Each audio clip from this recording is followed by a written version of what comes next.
High Facebook friends এবং আমার প্রিয় শিক্ষার্থী সোনামণিরা, তোমরা কেমন আছো? আশা করছি সবাই এই করোনা পরিস্থিতির মধ্যেও নিজ নিজ বাসায় সবাই ভালো আছো। তো আজকে আমার যে লাইভ ক্লাস দুপুর 12টায় করার কথা ছিল, কিন্তু আমার নেটওয়ার্ক প্রবলেমের কারণে আমি দুপুর 12টায় ক্লাসটি করতে পারিনি এবং সেই নির্ধারিত ফেসবুক লাইভ ক্লাস আজকে এখন আমি শুরু করছি। তো প্রিয় শিক্ষার্থীরা, তোমরা সবাই যারা এই মুহূর্তে ফেসবুক লাইভে অংশ নিয়েছো, তারা সবাই মনোযোগের সাথে আমার এই আজকের লেকচারটি শুনবে এবং এটি শুনলে আশা করছি তোমাদের শ্রেণীতে যেভাবে পাঠদান হয় ঠিক তেমনিভাবেই আমি তোমাদের সামনে আমার এই পাঠ উপস্থাপন করব। তো সবাই প্রস্তুত হয়ে যাও আমাদের আজকের পাঠের জন্য। তো আমি আজকের পাঠ শুরুর আগে তোমাদেরকে দু একটি প্রশ্ন করব, সেই প্রশ্নের উত্তর তোমরা কে কে দিতে পারবে সেটি একটু জানা দরকার। যেমন দেখো, বাংলাদেশ কিছুদিন আগে বা গত বছরের সময় সম্ভবত মহাবিশ্বে অর্থাৎ মহাকাশে একটি স্যাটেলাইট চ্যানেল পাঠিয়েছে এবং এই স্যাটেলাইটের যে নাম সেটা হচ্ছে বঙ্গবন্ধু স্যাটেলাইট 1। এটা বলার কারণ হচ্ছে যে বাংলাদেশ অতীতের চাইতে অনেক বেশি উন্নতি করেছে। এই উন্নয়নের যে ধারা, সেই ধারায় বাংলাদেশ এখন এই মহাকাশেও তার নিজস্ব যে স্যাটেলাইট সেটি দিতে পেরেছে এবং এই যে মহাকাশে নিজস্ব স্যাটেলাইট প্রেরণ করেছে, এটাই কিন্তু আমাদের একটা উন্নয়নের ধারা। এবং আরও মজার বিষয় হচ্ছে যে বাংলাদেশ উন্নয়নের ধারায় এমন জায়গায় গেছে যে বাংলাদেশের মাথাপিছু আয় আগে যা ছিল তার চাইতে কয়েক গুণ বেশি হয়েছে। এখন ধরো বাংলাদেশের মাথাপিছু আয় সম্ভবত অ্যাকুরেটলি বলতে পারবো না, তবে 1952 মার্কিন ডলার এই হচ্ছে বাংলাদেশের মাথাপিছু আয়। এবং বাংলাদেশের বার্ষিক রিজার্ভ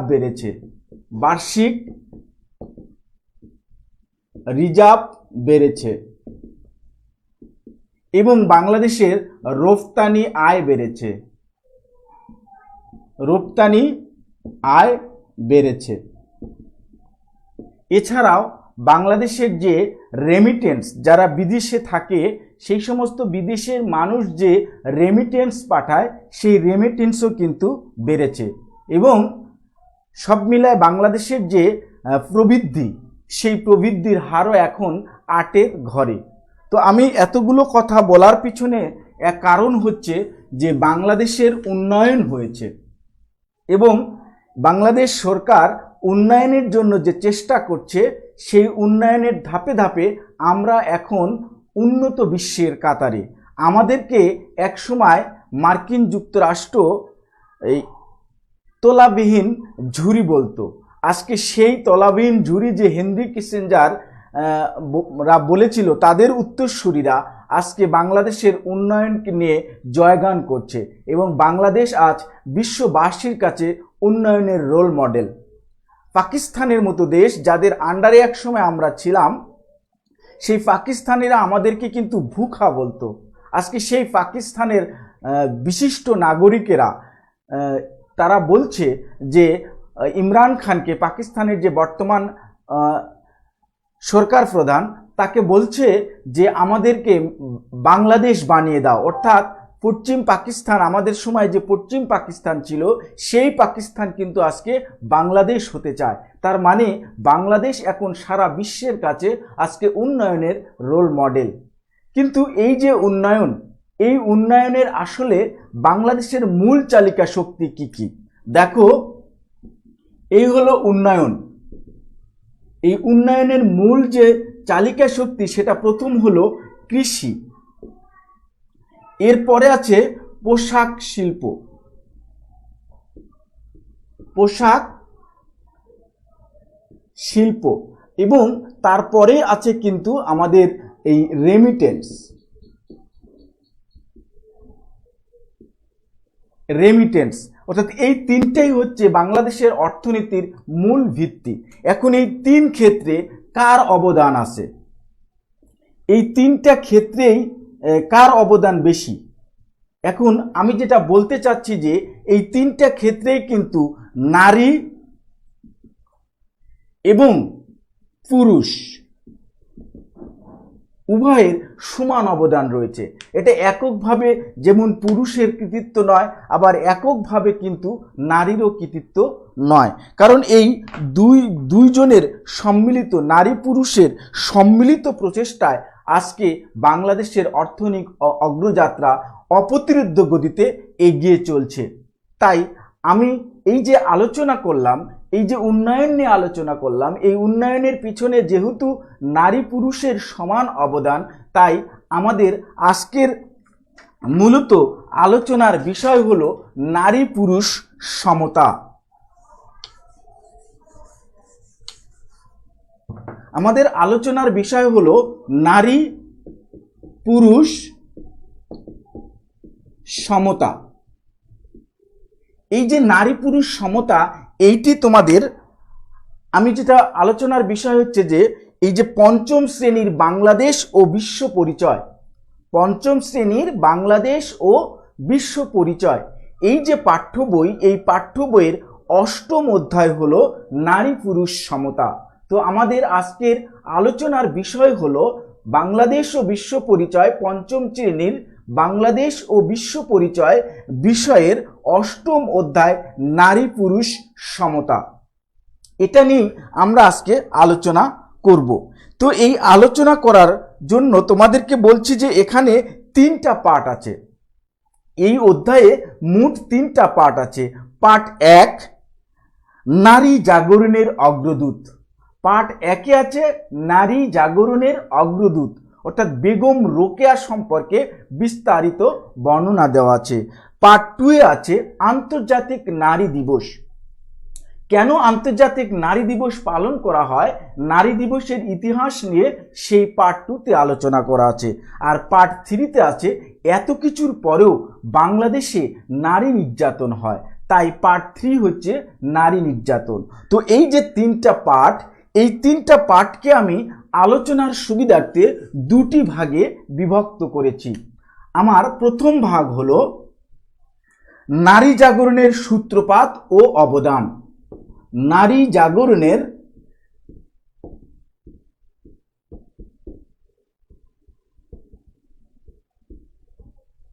সূত্রপাত ও অবদান, এটা হলো আমার পাঠের প্রথম অংশ। আর আরেকটি ভাগ আমি যেটা লিখেছি সেটা হলো নারীর প্রতি নেতিবাচক ধারণা ও নির্যাতন, নারীর প্রতি নেতিবাচক ধারণা ও নির্যাতন। এই টোটাল তিনটা পার্টকে আমি দুইটা ভাগে বিভক্ত করেছি, তিনটা পার্টকে আমি দুইটা ভাগে বিভক্ত করেছি। কি কারণে? আলোচনার সুবিধার জন্য। তোমরা যদি এই দুইটা পার্ট মনোযোগ দিয়ে শোনো তাহলে এই অষ্টম অধ্যায় নারী পুরুষ সমতা সম্পর্কে যে আলোচনা, সেটাতে তোমাদের আর কোনো সমস্যা থাকবে না। তোমরা অনায়াসে এই অধ্যায় থেকে যে কোনো প্রশ্নের উত্তর নিজেরাই লিখতে পারবে, নিজেরাই বলতে পারবে। তো এই যে দুইটা ভাগে বিভক্ত করেছি, আজকে আমি এই প্রথম ভাগ নিয়ে আলোচনা করব। অর্থাৎ আমার আজকের আলোচনার বিষয় হলো নারী জাগরণের সূত্রপাত ও অবদান। তো এই যে নারী জাগরণের সূত্রপাত ও অবদান, এইটাকে বলতে গেলে আজকে দেখো এই যে বাংলাদেশের যে উন্নয়ন এবং যে অগ্রগতির ধারা, সেই ধারায় নারীদের অংশগ্রহণ আছে। এবং আমরা বলতে পারি যে নারীর ক্ষমতায়ন আগের চেয়ে বেড়েছে, তবে সেটা বেড়েছে উপরতলায়, এখনও নিচুতলার নারীদের ক্ষমতায়ন ওইভাবে হয়নি। আজকে দেখো নারীরা কি করে, নারীরা আজকে এভারেস্টের চূড়ায় পৌঁছে গেছে। আজকে এভারেস্টে বাংলাদেশের নারী, সেই এভারেস্টের যে সর্বোচ্চ চূড়া সেখানে কিন্তু বাংলাদেশের নারী পৌঁছে গেছে।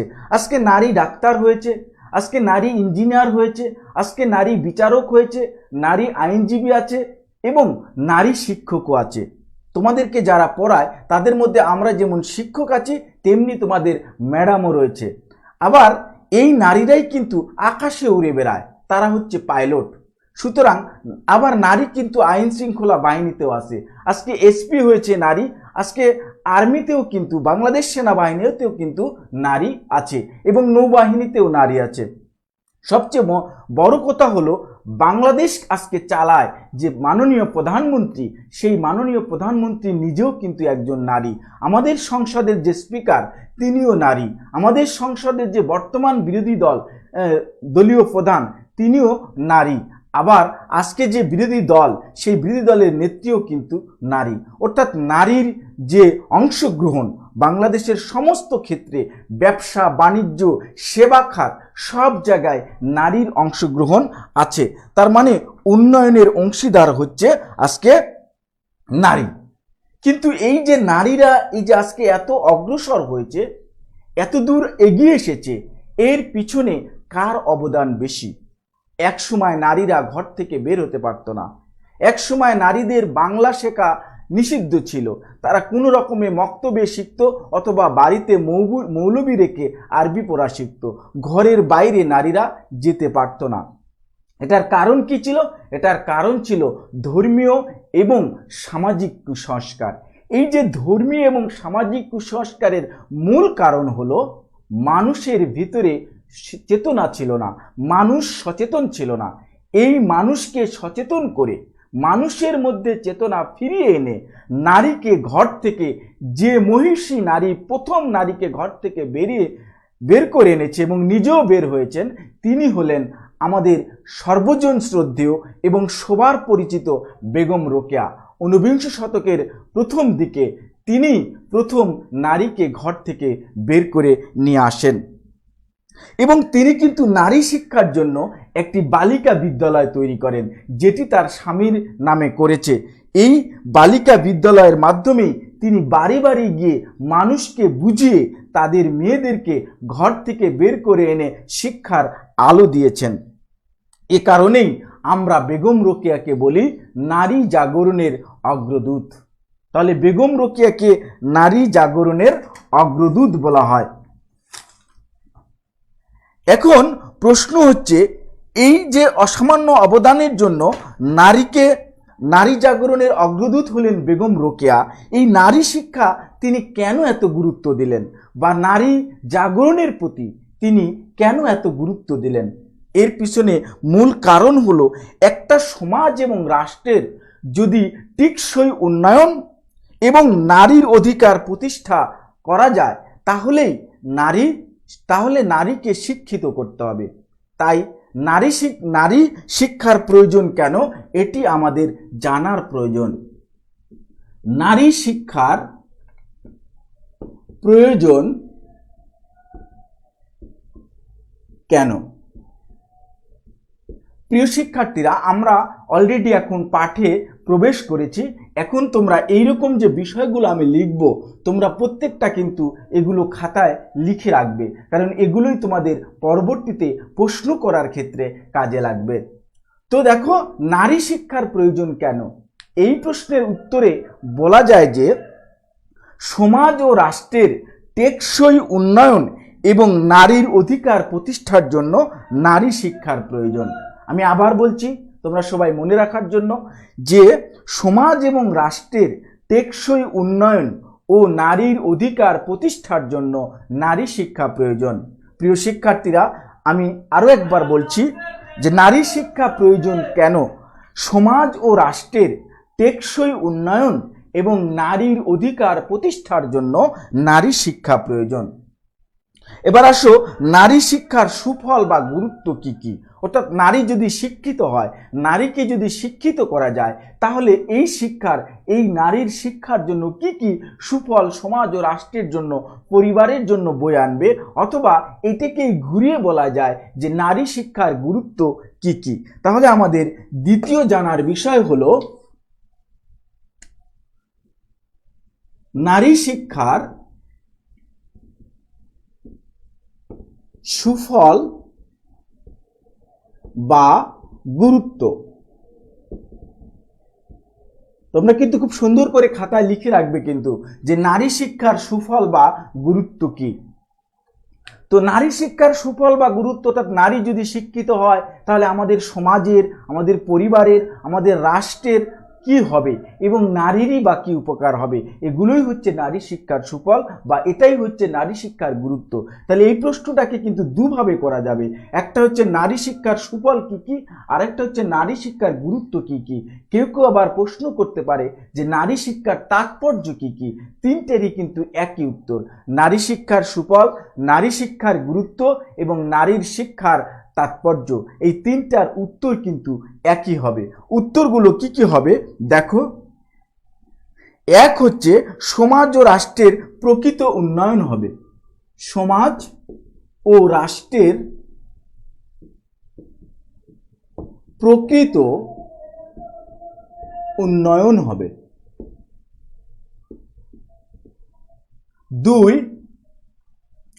নারী নিজে এবং তার পরিবারের সদস্যদের অধিকার ও দায়িত্ব সম্পর্কে সচেতন করতে পারবে। নারী নিজে এবং তার পরিবারের সদস্যদের অধিকার ও দায়িত্ব সম্পর্কে সচেতন করতে পারবে।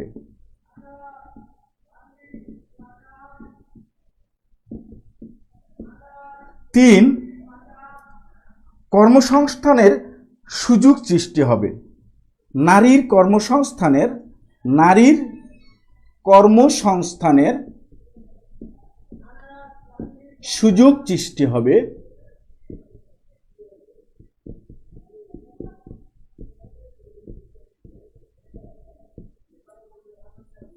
নারী স্বাবলম্বী হবে। নারী স্বাবলম্বী হবে এবং নারী পুরুষের যে মধ্যে যে বৈষম্য তা দূর হবে। নারী পুরুষের মধ্যে বৈষম্য দূর হবে।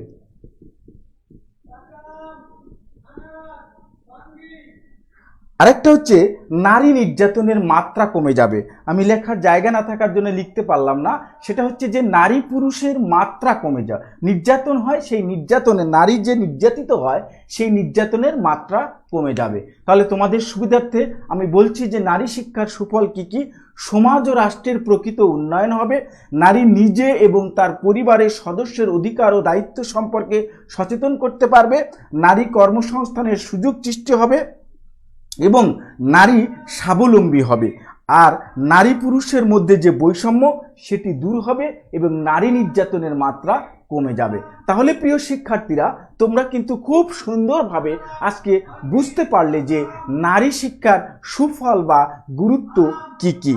চলো আমরা এর পরে কি আছে সেটা জেনে নেই। আমরা এতক্ষণ শিখলাম নারী শিক্ষার গুরুত্ব বা নারী শিক্ষার সুফল কি কি। এবার আমরা জানব যে নারী শিক্ষায় বেগম রোকেয়ার অবদান কি কি। নারী শিক্ষায় বেগম রোকেয়ার অবদান কি কি আছে। মানে এই যে আমি বললাম যে বেগম রোকেয়া হচ্ছে নারী জাগরণের অগ্রদূত, তো তিনি কেন অগ্রদূত হয়েছে সেটা যেমন আমরা জেনেছি, তেমনি আমরা এখন জানব যে নারী শিক্ষায় বেগম রোকেয়ার অবদান। নারী শিক্ষায় বেগম রোকেয়ার অবদান। প্রিয় শিক্ষার্থীরা, তোমরা প্রশ্ন আকারে এটাকে লিখতে পারবে যে নারী শিক্ষায় বেগম রোকেয়ার অবদান কি কি। তোমাদের লেখার বিষয় হচ্ছে যে নারী শিক্ষায় বেগম রোকেয়ার অবদান কি কি। তো আমরা এখন জেনে নেই যে বেগম রোকেয়া এই মহিষী নারী বাংলার নারী শিক্ষার ক্ষেত্রে কি কি অবদান রেখেছে। দেখো, প্রথমেই 1909 সালে অর্থাৎ ঊনবিংশ শতাব্দীর শুরুতেই তিনি কিন্তু 1909 সালে তিনি একটি বালিকা বিদ্যালয় প্রতিষ্ঠা করেন। একটি বালিকা বিদ্যালয় প্রতিষ্ঠা করেন। নাম্বার 2, নিজে বাড়ি বাড়ি গিয়ে মেয়েদের বিদ্যালয়ে নিয়ে আসেন। নিজে বাড়ি বাড়ি গিয়ে মেয়েদের নিয়ে আসেন। নাম্বার 3, নারীদের প্রেরণা জাগাতে অনেক প্রবন্ধ ও বই রচনা করেন। নারীদের প্রেরণা জাগাতে অনেক প্রবন্ধ ও বই রচনা করেন। এবং 4 হলো ধর্মীয় ও সামাজিক গোলামির হাত থেকে নারীদের বের করে নিয়ে আসেন। ধর্মীয় ও সামাজিক গোলামির হাত থেকে নারীদের বের করে নিয়ে আসেন। প্রিয় শিক্ষার্থীরা, এই যে 4টি অবদান বেগম রোকেয়া কিন্তু আমাদের নারী শিক্ষায় রাখেন। তাহলে কি 1909 সালে অর্থাৎ ঊনবিংশ শতাব্দীর শুরুর দিকেই তিনি একটি বালিকা বিদ্যালয় প্রতিষ্ঠা করেন, যেটা করেছিল বলেই আজকের নারীরা এত শিক্ষিত হতে পারছে এবং নারীরা ঘর থেকে এসে আজকে নানা ক্ষেত্রে অবদান রাখতে পারছে। এবং সেই সময় নারীরা ঘর থেকে বের হতে পারত না, তাদেরকে সবসময় ঘরে বন্দি করে রাখা হতো। পরিবারের অনুমতি ছাড়া তারা ঘরের বাইরে যেতে পারত না। সেই পরিস্থিতিতে ওই সময়ের মানুষকে বুঝিয়ে সচেতন করে প্রতিটি বাড়িতে গিয়ে বেগম রোকেয়া কিন্তু নারীকে ঘর থেকে বের করে তার বিদ্যালয়ে নিয়ে এসে শিক্ষার আলো দিয়েছেন। এবং নারীর প্রেরণা জাগাতে এই বেগম রোকেয়া অনেকগুলো প্রবন্ধ এবং বই লিখেছেন। এবং সর্বোপরি তিনি ধর্মীয় এবং সামাজিক যে গোলামি, সেই গোলামির হাত থেকে নারীদেরকে বের করে নিয়ে এসেছেন। এই ছিল নারী শিক্ষায় বেগম রোকেয়ার অবদান।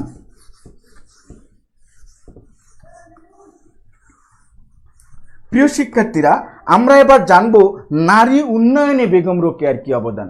একটা হচ্ছে নারী শিক্ষায় বেগম রোকেয়ার অবদান, আরেকটি হচ্ছে নারী উন্নয়নে বেগম রোকেয়ার অবদান। বেগম রোকেয়ার অবদান।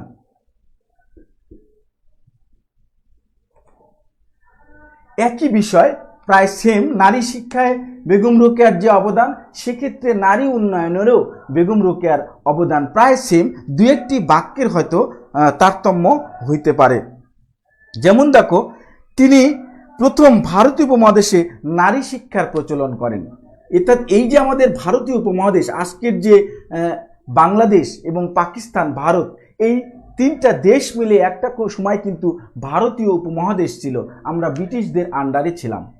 তো সেই ভারতীয় উপমহাদেশে নারীদের যে শিক্ষা, সেই শিক্ষার ক্ষেত্রে প্রথম এগিয়ে আসেন হচ্ছে বেগম রোকেয়া। তাই বলা হয়েছে যে তিনি প্রথম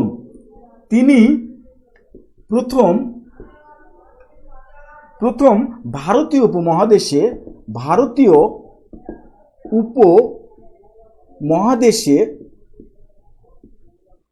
ভারতীয় উপমহাদেশে নারী শিক্ষার প্রচলন করেন, নারী শিক্ষা চালু করেন। প্রচলন এবং চালু একই শব্দ, তো তোমাদের জন্য চালু শব্দটাই সহজ হবে। তো নারী শিক্ষা চালু করেন এবং নারীর অধিকার প্রতিষ্ঠায় সমাজকে সচেতন করেন। নারীর অধিকার প্রতিষ্ঠায় সমাজকে সচেতন করেন এবং ধর্মীয় সামাজিক কুসংস্কারের খপ্পর থেকে নারীদেরকে রক্ষা করেন। ধর্মীয় ও সামাজিক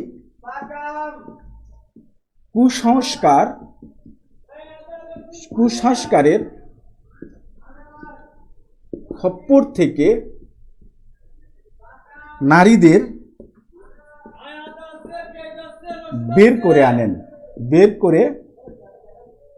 আনেন এবং সর্বোপরি বেগম রোকেয়া অক্লান্ত পরিশ্রমের ফলেই নারীরা ধীরে ধীরে শিক্ষার আলোয় আলোকিত হয়।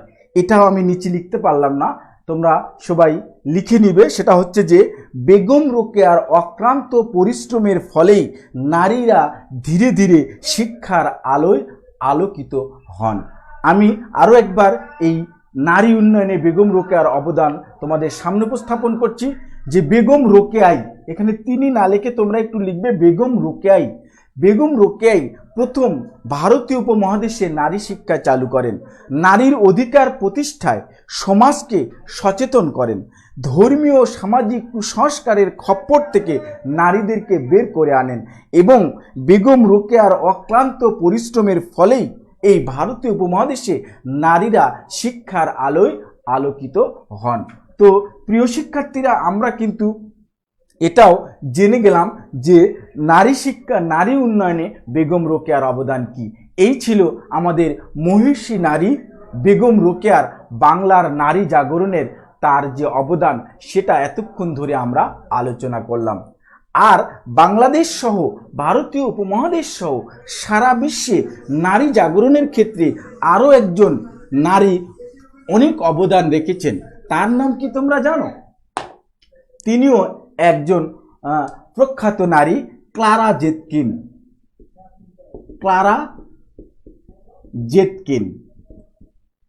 এই ক্লারা জেটকিন হলো একজন জার্মান নাগরিক, অর্থাৎ তার বাড়ি হচ্ছে জার্মানি। এই জার্মানির এই নাগরিক, এই মহিষী নারী, এই সারা বিশ্বের নারী জাগরণের ক্ষেত্রে একটা অভূতপূর্ব অবদান রাখেন, কারণ তিনি কিন্তু আন্তর্জাতিক নারী দিবসের দাবি প্রকাশ্য নারী নেত্রী হিসাবে দাবি করেন যে আন্তর্জাতিক নারী দিবস ঘোষণা করতে হবে। এবং ইনি কিন্তু একজন জার্মান সমাজতাত্ত্বিক, অর্থাৎ তিনি সমাজ নিয়ে গবেষণা করতেন।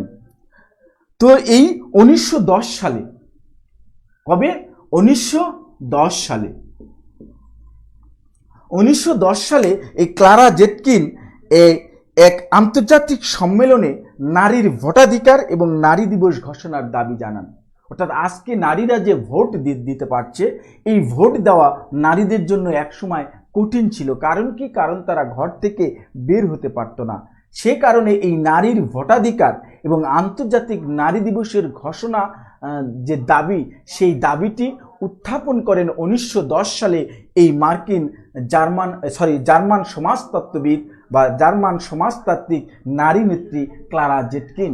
এই কারণে নারীর অগ্রগতির ক্ষেত্রে, নারী উন্নয়নের ক্ষেত্রে, আর নারী যে আজকের যে নারীর অগ্রগতি, এর পিছনে বেগম রোকেয়া ছাড়াও এই ক্লারা জেটকিন নামক এই মহিষী নারীরও অবদান রয়েছে। তো আমরা আজকে নারী জাগরণের ক্ষেত্রে দুইজন নারীর কথা জানলাম। এবার আসো আমরা আজকে নারী দিবস, প্রতি বছর তোমরা জানো যে 8ই মার্চ আন্তর্জাতিক নারী দিবস পালন করা হয়। আসলে নারী দিবসটা কি? নারী দিবস কি এটা আমাদের জানতে হবে যে আসলে নারী দিবসটা কি। আমরা তো প্রতি বছর 8ই মার্চ আসলেই আন্তর্জাতিক নারী দিবস পালিত হয়, আমরা দেখি বা শুনি, কিন্তু আসলে আন্তর্জাতিক নারী দিবসটা কি? সারা বিশ্বে নানা বিষয়ে নারীদের সচেতনতা বৃদ্ধি এবং নারী অধিকার নিশ্চিত করার জন্য বছরে একটা নির্দিষ্ট দিনে বিশ্বজুড়ে নারী দিবস পালন করা হয়। একে আন্তর্জাতিক নারী দিবস বলে। আমি আরও একবার তোমাদের সুবিধার্থে বলছি, সারা বিশ্বে নানা বিষয়ে নারীদের সচেতনতা বৃদ্ধি এবং নারী অধিকার নিশ্চিত করার জন্য বছরে একটা নির্দিষ্ট দিনে বিশ্বজুড়ে নারী দিবস পালন করা হয়। একেই বলা হয় আন্তর্জাতিক নারী দিবস। তাহলে তোমরা কিন্তু জানতে পারলে যে আন্তর্জাতিক নারী দিবস কি বা নারী দিবস কি। আমি তোমাদের সুবিধার্থে আর একবার বলছি, তোমরা সবাই ভালো করে শুনে লিখে নিতে পারো। সেটা কি? সারা বিশ্বে নানা বিষয়ে নারীদের সচেতনতা বৃদ্ধি এবং নারী অধিকার নিশ্চিত করার জন্য বছরে একটা নির্দিষ্ট দিনে বিশ্বজুড়ে নারী দিবস পালন করা হয়। একেই বলা হয় আন্তর্জাতিক নারী দিবস। তো প্রিয় শিক্ষার্থীরা, আমরা কিন্তু খুব সুন্দরভাবে আজকে নারী দিবস কি সেটা আমরা জেনে গেলাম। এবার আসো, এই নারী দিবস কবে পালিত হয়? আমি আগেই বলেছি যে আন্তর্জাতিক এই নারী দিবস পালন করা হয় প্রতি বছর 8 মার্চ। অর্থাৎ বছরের 8 মার্চ সারা বিশ্বে একই সাথে এই নারী দিবস পালন করা হয়। তাহলে আমাদের এখন জানতে হবে যে এই আন্তর্জাতিক নারী দিবস কেন পালন করা হয়। আমরা জানলাম আন্তর্জাতিক নারী দিবস কি, কবে এটি পালন করা হয়। আমাদেরকে জানতে হবে আন্তর্জাতিক নারী দিবস কেন পালন করা হয়। ওই যে আন্তর্জাতিক নারী দিবস কি, ওটার মধ্যেই ওই সংজ্ঞার মধ্যেই লুকায়িত আছে যে আন্তর্জাতিক নারী দিবস কেন পালন করা হয়। তোমরা যদি আন্তর্জাতিক নারী দিবস কি এটা ভালো করে জানো, তাহলে তোমরা অবশ্যই আন্তর্জাতিক নারী দিবস কেন পালন করা হয় সেটার উত্তরও তোমরা লিখতে পারবে, বলতে পারবে, মানুষকে বুঝাতে পারবে। দেখো, আমি বলছি, নারীদের অধিকার নিশ্চিত করা। নারী অধিকার নিশ্চিত করা সংজ্ঞায় বলেছি, নারী অধিকার নিশ্চিত করা এবং নানা বিষয়ে নারীদের সচেতন করার জন্য আন্তর্জাতিক নারী দিবস পালন করা হয়। আমি আবার বলছি, নারীদের অধিকার নিশ্চিত করা এবং নানা বিষয়ে নারীদের সচেতনতা বাড়ানোর জন্য সারা বিশ্বে আন্তর্জাতিক নারী দিবস পালন করা হয়। তাহলে প্রিয় শিক্ষার্থীরা, তোমরা কিন্তু জেনে গেলে যে আন্তর্জাতিক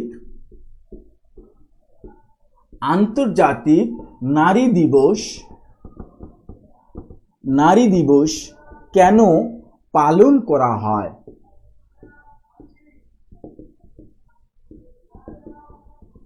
অনেকেই বলে নারীরা হচ্ছে ফুলদানির মতো, যেটা নারীকে ফুলদানিতে যেমন ফুল সাজিয়ে রাখা হয় তেমনি নারীকে ঘরের মধ্যে রাখা হয়। এটা নারী বিদ্বেষীরা কিন্তু একথা বলে, কিন্তু না, নারীরা যেমন রান্না করতে জানে তেমনি নারীরা আকাশে উড়ে পাইলটও চালাতে জানেন। তাই আসলে নারীকে সুযোগ দিতে হবে, নারীকে ঘর থেকে বের হতে দিতে হবে। নারীর যে মেধা, সেই মেধা বিকাশের সুযোগ সৃষ্টি করা দায়িত্ব হচ্ছে এই সমাজ ও রাষ্ট্রের। এ কারণেই আন্তর্জাতিক নারী দিবস পালন করা হয়, নারীদেরকে সচেতন করার জন্য। নারীর যে অধিকার আছে পুরুষের মতো, সেই অধিকার সম্পর্কে সচেতন করার জন্য, তাদের সচেতনতা বৃদ্ধির জন্য আন্তর্জাতিক নারী দিবস পালন করা হয়। তো প্রিয় শিক্ষার্থীরা, অনেক কথাই বললাম যে আন্তর্জাতিক নারী দিবস কেন পালন করা হয় সে সম্পর্কে তোমরা শুধু যেটা আমি সংজ্ঞায় বলেছি সেটাই তোমরা মনে রাখবে এবং সেটা লিখবে। এবার আমরা জানব নারী দিবসের ইতিহাস। নারী দিবসের ইতিহাস অর্থাৎ এই যে নারী দিবস পালন করা হয় 8 মার্চ, এটা কেন পালন করা হয়, কি জন্য পালন করা হয় এবং কোথা থেকে এই আন্তর্জাতিক নারী দিবস এসেছে সেটাই আমাদের জানার বিষয়। তোমরা নিশ্চয়ই মার্কিন যুক্তরাষ্ট্রের নাম শুনেছ। আমেরিকার বর্তমান যে প্রেসিডেন্ট ডোনাল্ড ট্রাম্প, যেখানে এখন করোনা, মরণঘাতী করোনা মারাত্মক হারে সবল হানে এনেছে এবং টোটাল আমেরিকার 50টা অঙ্গরাজ্যের মধ্যে বেশিরভাগ অঙ্গরাজ্যকেই মৃত্যুপুরীতে পরিণত করেছে এই করোনা। সেই মার্কিন যুক্তরাষ্ট্রের একটা শহরের নাম হলো নিউ ইয়র্ক। এই নিউ ইয়র্ক শহরে 1857 সালে এই নিউ ইয়র্ক শহরে একটা পোশাক কারখানায় নারীরা পোশাক শ্রমিকদের ন্যায্য মজুরি ও শ্রমের দাবিতে আন্দোলন করেন। শ্রম ঘণ্টা, অর্থাৎ এই নিউ ইয়র্ক শহরে পোশাক শ্রমিকের নারীরা তাদের যে ন্যায্য মজুরি, অর্থাৎ তারা প্রচুর পরিশ্রম করার পরও ন্যায্য মজুরি পেত না, তাদের ন্যায্য মজুরি থেকে বঞ্চিত করা হতো। সেই ন্যায্য মজুরি এবং শ্রম ঘণ্টা নির্দিষ্ট করার জন্য তারা আন্দোলন করে, প্রথম আন্দোলন করে 8 মার্চ। এবং লক্ষ্য হচ্ছে, তাদের লক্ষ্য ছিল কি? লক্ষ্য ছিল পুরুষের সমান মজুরি দিতে হবে এবং দৈনিক শ্রম ঘণ্টা 8 ঘন্টার বেশি করা যাবে না। তাহলে নারীদের, ওই নিউ ইয়র্কের পোশাক শ্রমিকের নারীদের আন্দোলনের লক্ষ্য কি ছিল? আন্দোলনের লক্ষ্য ছিল যে পুরুষের সমান মজুরি দিতে হবে এবং শ্রম ঘণ্টা 8 ঘন্টার বেশি করা যাবে না। এই ছিল ওই নারী আন্দোলনের মূল লক্ষ্য। এরপরে 1908 সাল,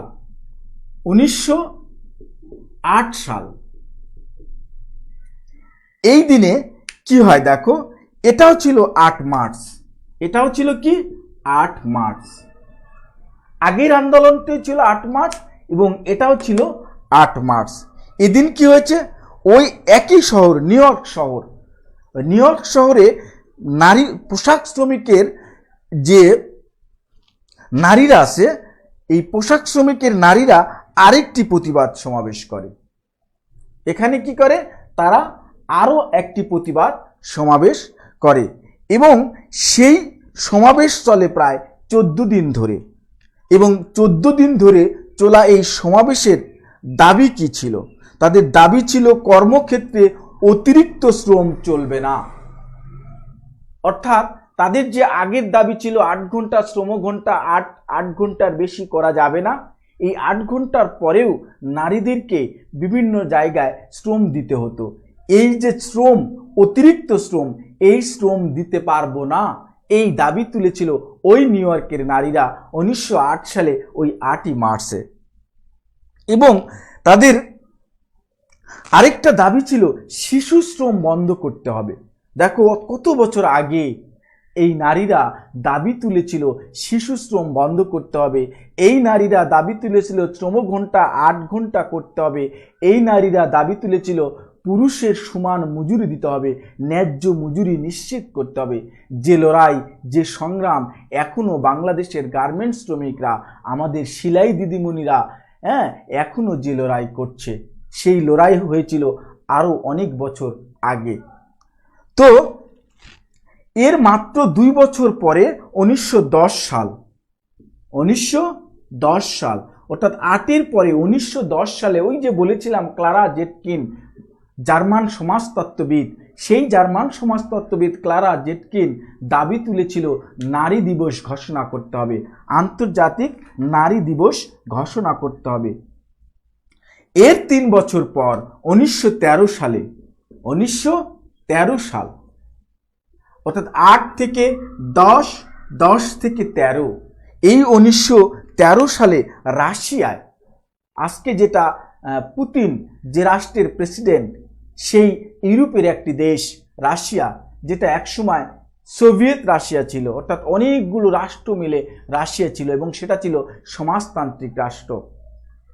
সেই সোভিয়েত রাশিয়ায় নারীরা এই নারী দিবস পালন করে এবং সেটা করে কবে? ফেব্রুয়ারির শেষ রবিবার। তারা নারী দিবস পালন করে, রাশিয়ার নারীরা ফেব্রুয়ারির শেষ রবিবার তারা নারী দিবস হিসাবে পালন করে।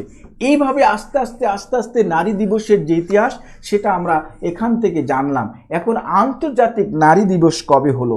আন্তর্জাতিক নারী দিবস হয়েছে 1977 সালে। সালে এই আন্তর্জাতিক নারী দিবস ঘোষণা করে কে? সারা বিশ্বের রাষ্ট্র নিয়ে একটা সংস্থা আছে, আন্তর্জাতিক সংস্থা, যেটার নাম জাতিসংঘ।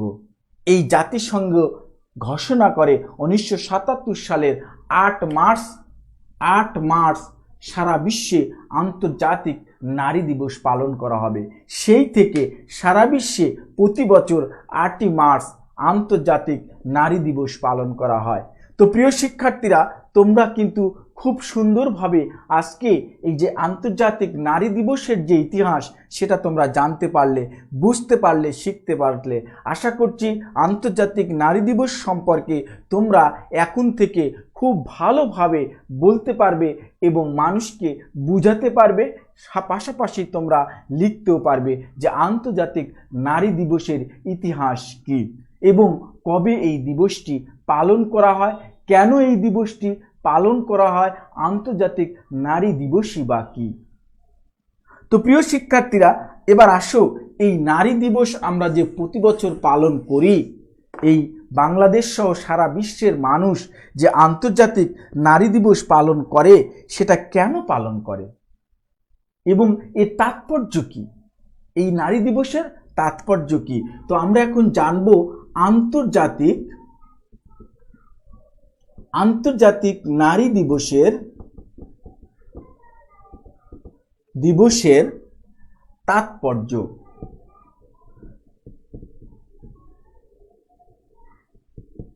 তো প্রিয় শিক্ষার্থীরা, এটাকে কিন্তু আবার ঘুরিয়ে বলা যায় আন্তর্জাতিক নারী দিবসের গুরুত্ব কি বা আন্তর্জাতিক নারী দিবসের ফলাফল কি।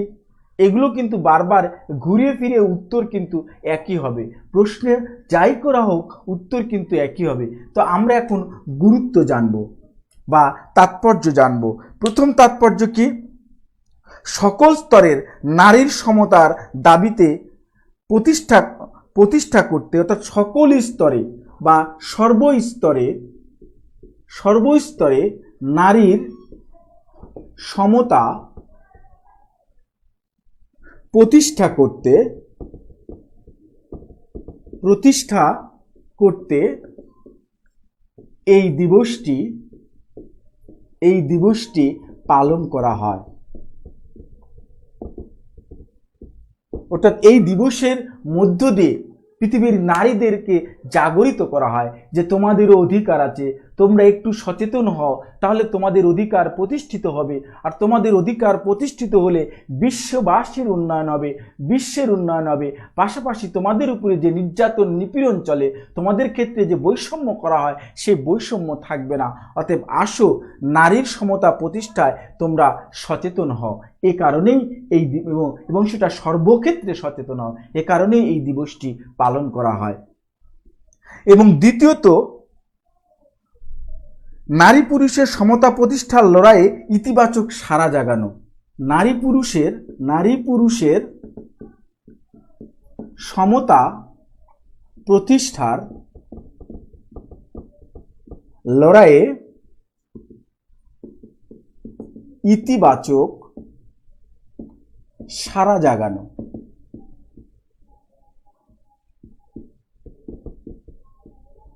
অর্থাৎ সারা বিশ্ববাসীর মধ্যে, সেটা নারী হোক অথবা পুরুষ হোক, নারীর সম্পর্কে যে নেতিবাচক ধারণাগুলো রয়েছে সেই নেতিবাচক ধারণাগুলো দূর করে নারী সম্পর্কে ইতিবাচক ধারণা তৈরি করে নারী সমতা প্রতিষ্ঠায় যে ইতিবাচক ধারণা সেটাকে প্রতিষ্ঠা করা, তার যে লড়াই, সেই লড়াইয়ে বিজয়ী হওয়ার জন্যই আন্তর্জাতিক নারী দিবস পালন করা হয়। পাশাপাশি পুরুষের সমান মজুরি প্রদানের দাবি তোলা হয়। পুরুষের সমান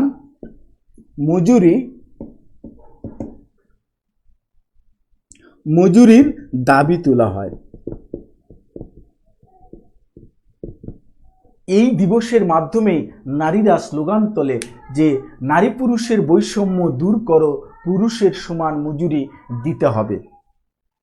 এবং এই যে নারী অধিকার এবং সচেতনতা, সেটা বাড়ানোর জন্য এই দিবস পালন করা হয়। পাশাপাশি নারী উন্নয়নে অপরিসীম অবদানের জন্য যে বিশিষ্ট নারী নেত্রী রয়েছে বা নারী জাগরণের অগ্রদূত রয়েছে তাদেরকে কিন্তু এই দিবসে স্মরণ করা হয়। আমি জায়গার অভাবে লিখতে পারছি না যে নারী উন্নয়নে অপরিসীম অবদান রাখার জন্য নারী জাগরণের অগ্রদূতকে এই দিনে স্মরণ করা হয় এবং ধর্মীয় ও সামাজিক কুসংস্কার থেকে নারীকে বের করে আনার জন্য যে সচেতনতা বৃদ্ধি তার জন্য এই নারী দিবস পালন করা হয়। প্রিয় শিক্ষার্থীরা, তোমাদের দুইটা বিষয় আমি লিখতে পারলাম না, তোমরা কিন্তু সেই দুইটা বিষয় লিখে নিবে। আমার এই ভিডিও দেখে বা শুনে পরবর্তীতে তোমরা আবার এই ভিডিও বারবার দেখেও তোমরা লিখতে পারবে। তো এই ছিল আজকে আমাদের এই যে প্রথম পর্বের যে আলোচনা, সেই আলোচনার যে সার্বিক বিষয় সেটা আমি আলোচনা করলাম যে নারী জাগরণের সূত্রপাত এবং অবদান, এই বিষয়ে যে প্রথম পর্ব এই পাঠের সেটা আজকে আলোচনা করলাম এবং আমি আশা করছি আমার এই আলোচনার মধ্য দিয়ে তোমরা প্রথম পর্বের যে আলোচনা সে বিষয়ে তোমরা বিস্তারিতভাবে বুঝেছো, জেনেছো, শিখেছো। এখন তোমরা বলতে পারবে, লিখতে পারবে এবং এই বিষয়ে তোমরা ব্যাখ্যা করতে পারবে। তো আসো আমরা আজকের পাঠটাকে সর্বশেষবারের মতো একটু মূল্যায়ন করে নেই।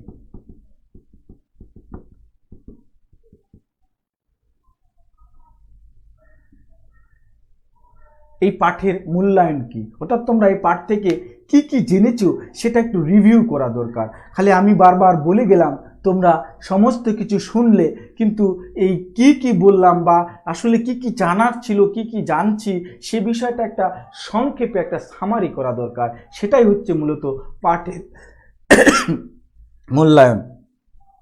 তো আমরা প্রথমেই জেনেছি নারী জাগরণের অগ্রদূত কি? এই নারী জাগরণের অগ্রদূত বলতে বাংলার নারী জাগরণের অগ্রদূতকে বোঝানো হয়েছে। যে নারী জাগরণের অগ্রদূত কে, তাকে কেন নারী জাগরণের অগ্রদূত বলা হয়, তাকে কেন নারী জাগরণের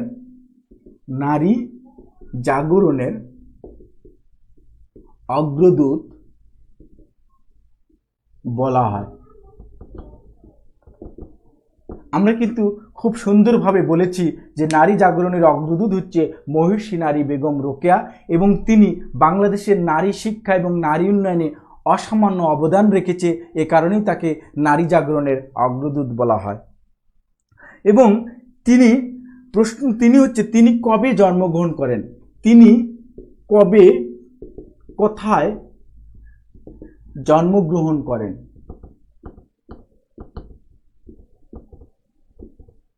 প্রিয় শিক্ষার্থীরা, এই বিষয়ে তোমাদের আমার গ্যাপ ছিল একটু জানানোর। সে বেগম রোকেয়া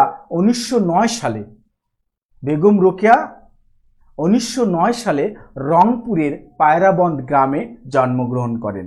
এই মহিষী নারীর জন্ম উত্তরবঙ্গের রংপুর জেলার পায়রাবন্দ গ্রামে এবং তার জন্ম হচ্ছে 1909 সালে। সরি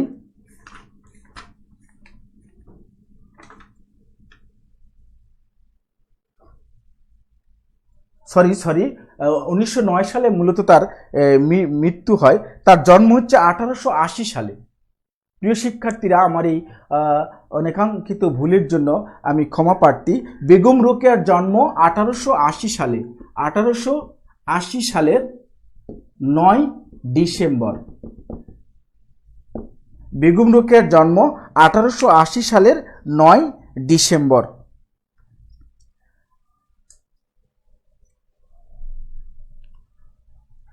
এবং এই তার জন্ম হচ্ছে রংপুর জেলার পায়রাবন্দ গ্রামে। তার জন্ম কোথায়? জন্ম হচ্ছে রংপুর জেলার পায়রাবন্দ গ্রামে। এবং 1909 সাল যেটা বলেছিলাম সেটা হচ্ছে মূলত বেগম রোকেয়ার মৃত্যু, অর্থাৎ 1909 সালের এই 9 ডিসেম্বর বেগম রোকেয়া মৃত্যুবরণ করেন। তোমাদের লেখার জন্য একটু লিখে নিতে পারো যে 1909 সালের 9 ডিসেম্বর বেগম রোকেয়া মৃত্যুবরণ করেন আর বেগম রোকেয়া জন্মগ্রহণ করেন 1880 সালের 9 ডিসেম্বর, অর্থাৎ একই দিনে তিনি জন্ম এবং মৃত্যুবরণ করেন 9 ডিসেম্বর। জন্ম 1880 সালের 9 ডিসেম্বর, মৃত্যু 1909 সালের 9 ডিসেম্বর। এজন্যই 9 ডিসেম্বর হলো বেগম রোকেয়া দিবস। বেগম রোকেয়া দিবস, এই দিনকে বলা হয় বেগম রোকেয়া দিবস। তো প্রিয় শিক্ষার্থীরা, তোমরা জেনে গেলে যে বেগম রোকেয়া 1880 সালের 9 ডিসেম্বর রংপুর জেলার পায়রাবন্দ গ্রামে জন্মগ্রহণ করেন এবং 1909 সালে 9 ডিসেম্বর তিনি মৃত্যুবরণ করেন। এ কারণে 9 ডিসেম্বরকে বেগম রোকেয়া দিবস বলা হয়। এবার আমরা নারী শিক্ষার প্রয়োজন কেন, নারী শিক্ষার প্রয়োজন কেন এবং নারী শিক্ষায় বেগম রোকেয়ার অবদান কি কি। আবার শিখেছি যে নারী শিক্ষার সুফল, গুরুত্ব বা তাৎপর্য কি কি। এটি কিন্তু এই তিনটের মধ্যে যে কোনো একটা তোমাদেরকে বলা হবে যে নারী শিক্ষার সুফল অথবা গুরুত্ব অথবা তাৎপর্য কি কি।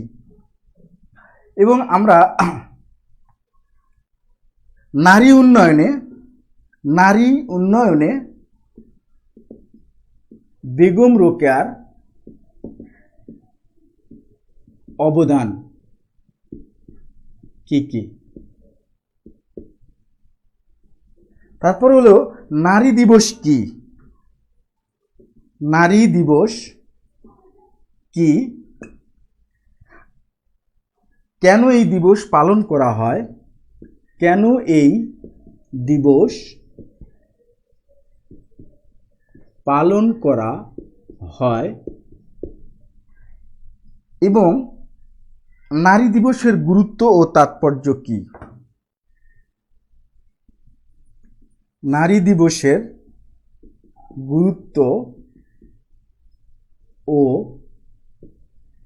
তাৎপর্য কি। তো এই ছিল আমাদের মূলত আজকের পাঠের আলোচনা। আমরা আজকের পাঠ লিখে জেনেছি যে নারী জাগরণের অগ্রদূতকে, তাকে কেন নারী জাগরণের অগ্রদূত বলা হয়, তিনি কবে কোথায় জন্মগ্রহণ করেন, নারী শিক্ষার প্রয়োজন কেন, নারী শিক্ষায় বেগম রোকেয়ার অবদান কি কি, নারী শিক্ষার সুফল বা গুরুত্ব বা তাৎপর্য কি কি, নারী উন্নয়নে বেগম রোকেয়ার অবদান কি কি, নারী দিবস কি, কেন এই দিবস পালন করা হয়, নারী দিবসের গুরুত্ব ও তাৎপর্য কি। এই বিস্তারিত বিষয় কিন্তু আমি আজকে আলোচনা করেছি। তোমরা নিশ্চয়ই শিখেছো, জেনেছো এবং বুঝেছো। এখন তোমাদের কাজ হচ্ছে বাসায় বসে এগুলো পাঠ্য বই দেখে অনুশীলন করা, বারবার প্র্যাকটিস করা এবং প্র্যাকটিসের মধ্য দিয়ে এই পাঠকে আয়ত্ত করা। এই জন্যই আমি এটা মূল্যায়ন থেকে তোমাদের বাড়ির কাজ দিলাম।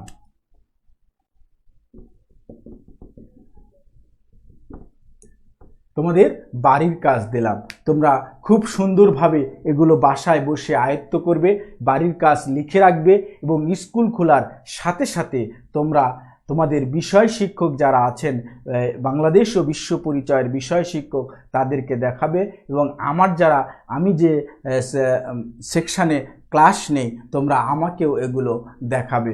তো সেই আহ্বান রাখছি এবং রেখে তোমাদের বাড়ির কাজ আমি আরেকবার পড়ে দিচ্ছি, তোমরা মনোযোগের সাথে সবাই শুনবে।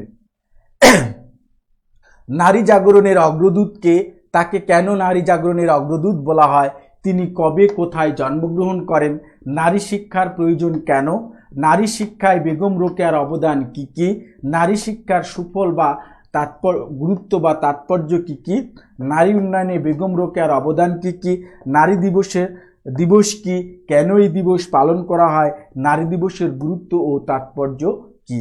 প্রিয় শিক্ষার্থীরা, তোমাদের খুব সুন্দরভাবে তোমাদের জানার জন্য এবং তোমাদের বোঝার জন্য আমি আজকে এই অনলাইনে যে live class, Facebook live class, সেটা নিয়েছি এবং আমি আরও এই ফেসবুক লাইভ ক্লাস নিব। আমার আগামীকালকে চতুর্থ শ্রেণীর গণিত বিষয়ে ক্লাস আছে, তার পরের দিনে আমার এই বাংলাদেশ ও বিশ্ব পরিচয় পঞ্চম শ্রেণীর এর যে দ্বিতীয় অংশ সেই ক্লাস আছে এবং এই রুটিন এই পর্যন্ত শেষ করে আমরা আবার ঈদের পরে যদি পরিস্থিতির পরিবর্তন না হয় তাহলে ঈদের পরে আমি আবারও ফেসবুক লাইভ ক্লাস নিব। আমার এই যে ফেসবুক লাইভ ক্লাস, এই ক্লাসটি তোমরা পরবর্তীতে আমার যে ফেসবুক পেজ চেতনার আড্ডা নামে একটি ফেসবুক পেজ আছে সেখানে তোমরা এটা দেখতে পাবে। আমার প্রোফাইলে তোমরা প্রবেশ করলেই প্রোফাইলে এই ভিডিওটি তোমরা বারবার দেখতে পারবে। এছাড়াও আমার একটি ইউটিউব চ্যানেল আছে, সেই ইউটিউব চ্যানেলের নাম হলো চেতনার আড্ডা। তো আমার ইউটিউব চ্যানেল চেতনার আড্ডায় তোমরা সাবস্ক্রাইব করে তোমরা সেটা দেখতে পাবে। আমার ফেসবুক পেজ চেতনার আড্ডায় তোমরা এই লাইভ ভিডিওটি দেখতে পাবে এবং আমার ফেসবুক প্রোফাইলেও তোমরা এই লাইভ ভিডিওটি দেখতে পাবে। তো সুতরাং এই লাইভ ভিডিওটি বারবার দেখে পাঠের বিষয়গুলোকে আয়ত্ত করার আহ্বান জানিয়ে আজকের এই পাঠ এখানেই শেষ করছি। সবাই ভালো থাকবে, সাবধানে থাকবে, সতর্ক থাকবে। আবারও বলছি, বারবার সাবান দিয়ে হাত ধুবে, দিনে অন্তত কয়েকবার হাতে হ্যান্ড স্যানিটাইজার লাগাবে, বাইরে বের হবে না, বাসার সামনে খেলাধুলা করবে না, ঘরে বসেই খেলাধুলা করবে। ঘরে বসে টিভিতে বিভিন্ন শিক্ষামূলক কার্টুন আছে সেই কার্টুনগুলো দেখবে এবং পাশাপাশি তোমরা তোমাদের পাঠ যেটা সেই পাঠগুলো কিন্তু বিভিন্ন ফেসবুক লাইভ ক্লাস যারা চালায় তাদের ক্লাস, জুম ক্লাউড মিটিং অ্যাপসের, Wills Little Flower School and কলেজের ক্লাস এবং সংসদ টেলিভিশনে তোমাদের জন্য যে নির্ধারিত ক্লাসগুলো আছে সেই ক্লাসগুলো দেখে আপাতত এই বিশ্ব সংকটময় পরিস্থিতিতে বাংলাদেশের এই সংকটে যেহেতু আমাদের শ্রেণী পাঠদান বন্ধ, সুতরাং তোমরা এভাবেই পাঠগুলোকে রেডি করে তোমাদের পড়াশোনা, তোমাদের পড়ালেখা চালিয়ে যাবে সেই আহ্বান রেখে আজকের লাইভ ক্লাস এখানে শেষ করছি। সকলকে ধন্যবাদ।